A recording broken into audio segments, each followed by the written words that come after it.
ದಯವಿಟ್ಟು ಕಾಂಗ್ರೆಸ್ನಾಗ ಹಿಂಗೆ ಮಾಡಿ ಕಾಂಗ್ರೆಸ್ ನಾಳು ಮಾಡಬೇಡ್ರಿ. ಕಾಂಗ್ರೆಸ್ಸು ಎಲ್ಲರೂ ಒಗ್ಗಟ್ಟಿನಿಂದ ಇನ್ನೂ ಬೆಳಿಬೇಕಾಗೈತಿ. ಬಿ ಜೆ ಪಿ ರವಳಿ ಜಾಸ್ತಿ ಆಗೈತಿ. ಈ ಬಿ ಜೆ ಪಿ ರವಳಿಗೆ ನಾವು ಎಲ್ಲರೂ ಒಗ್ಗಟ್ಟಿನಿಂದ ಕೆಲಸ ಮಾಡಿದರೆ ನಾವು ಫೇಸ್ ಮಾಡೋ ಕೆಪಾಸಿಟಿ ಐತಿ ಊರಾಗ. ಸುಮ್ಮನೆ ಇಲ್ಲಿ ಶಿವಮೊಗ್ಗದಾಗ ಭದ್ರಾವತಿಗೆ ಇದ್ರಾಗ ಹೆಂಗೆ ಮಾಡಿದ್ರಲ್ಲ, ಏನಾರ ಒಂದು ಹುಡುಕ್ತಾರೆ, ಏನಾರ ಒಂದು ಕಿರಿಮಿ ಮಾಡ್ಬೇಕು, ಏನಾರ ಒಂದು ಹಿಂದೂ ಮುಸ್ಲಿಂ ಗಲಾಟೆ ತರಬೇಕು, ಏನಾರ ಒಂದು ಮಾಡೇ ಮಾಡ್ತಾರೆ.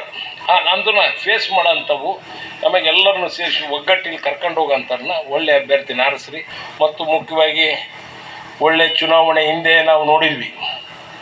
ಯಾಕಂದ್ರೆ ನಾವು ಕಷ್ಟಪಟ್ಟವಿ. ರೇವಣ್ಣು ಇತ್ತು, ಎಲ್ಲರೂ ಇದ್ದರು, ಆಂಜನೇಯ ಎಲ್ಲರೂ ಹಿಂದೆ MP ಚುನಾವಣೆ, ಪಾರ್ಲಿಮೆಂಟ್ ಚುನಾವಣೆಗೆ ಎಲ್ಲರೂ ಕಷ್ಟಪಟ್ಟು ಅಭ್ಯರ್ಥಿನ ಗೆಲ್ಲಿಸ್ಬೇಕು ಅಂದ್ವಿ.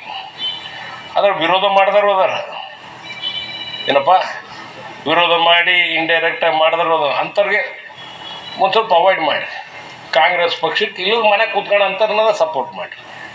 ಅಷ್ಟೇ ನಮ್ಮದು ಅನಿಸಿಕೆ. ತಾವು ದಯಮಾಡಿ ಎಲ್ಲರೂ ಒಗ್ಗಟ್ಟಿಂದ ಮಾಡಿರಿ. ನಮ್ಮ ಮಂಜುಗೆಲ್ಲ ಗೊತ್ತೈತೆ ನೋಡ್ರಿ, ಅಧ್ಯಕ್ಷ ಅದನ್ನು. ಈಗ ಸಸ್ಪೆಂಡ್ ಮಾಡೋರಿಗೂ ಕೊಡ್ತೀರಿ, ಸಸ್ಪೆಂಡ್ ಮಾಡ್ಲಿದ್ದವ್ರಿಗೂ ಕೊಡ್ತೀರಿ. ಒಳ್ಳೆ ಕೆಲಸ ಮಾಡಿದ್ರನ್ನ ಹಿಂದೆ ಹೋಗ್ತೀರಿ. ಅದು ಆಗಬಾರ್ದು. ಅದನ್ನ ಹೇಳ್ರಿ, ಯಾರಾಗಲಿ ಅಬ್ಸರ್ವರ್ಸ್ ಬಂದಾಗ ಅವ್ರಿಗೆ ಹೇಳ್ರಿ, ಹಿಂಗೆ ನಡಿಬಾರ್ದು, ಹಿಂಗೆ ನೋಡಿರಿ. ಅದು ಬೇರೆ ಪಕ್ಷದಾಗೂ ನಮ್ಮ ಪಕ್ಷಕ್ಕೂ ವ್ಯತ್ಯಾಸ ಅಂತಲೇ ಹೇಳ್ರಿ.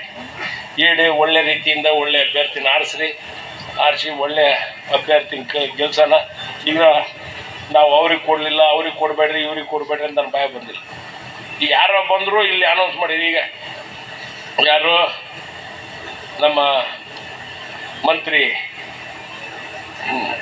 ಇವರು ಜಮೀರು ನನ್ನ ಸ್ನೇಹಿತರೆ, ಅವನು ಬಾ ಅಂತ ನಾನೇ ಮಾತಾಡ್ತೇನೆ. ಅದ್ರಾಗ ಅವನು ನನಗೆ ಬಾರಪ್ಪ ಮಲ್ಲಿಕಾರ್ಜುನ ಇಲ್ಲದೆಯಪ್ಪ ಬಾರಪ್ಪ ಅಂತಾನೆ, ನಾನು ಅವನಿಗೆ ಅಂತೀನಿ.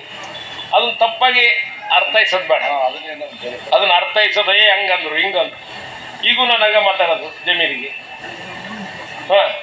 ಅದಕ್ಕೆ ಅದನ್ನು ಒಂದು ದೊಡ್ಡದಾಗಿ ಬೆಳೆಸೋದು ಅದೆಲ್ಲ ಬಿಡ್ರಿ. ಅವ್ರವ್ರ ಬೆಳೆಕಾಳು ಬೇಸಿಗೆನಕ್ಕೆ ಇವೆಲ್ಲ ಮಾಡೋಕ್ಕೆ ಹೋಗ್ಬೇಡ್ರಿ. ದಯವಿಟ್ಟು ಎಲ್ಲರೂ ಒಗ್ಗಟ್ಟಿನಿಂದ ಒಳ್ಳೆ ಅಭ್ಯರ್ಥಿನ ಗೆಲ್ಲಿಸೋ ವ್ಯವಸ್ಥೆನ ಮಾಡೋಣ. ಎಲ್ಲರೂ ಕುತ್ಕೊಂಡು ಕ್ಲೀನಾಗಿ ನಕ್ಕಂತಲೇ ಎಲೆಕ್ಷನ್ ಮಾಡೋಣ. ಮಾಡಿ ಒಳ್ಳೆ ಅಭ್ಯರ್ಥಿನ ಗೆಲ್ಸೋಣ ಅಂತೇಳಿ ನಾನು 4 ಮಾತು ಮುಗಿಸ್ತೀನಿ. ಜೈ ಹಿಂದ್, ಜೈ ಕರ್ನಾಟಕ.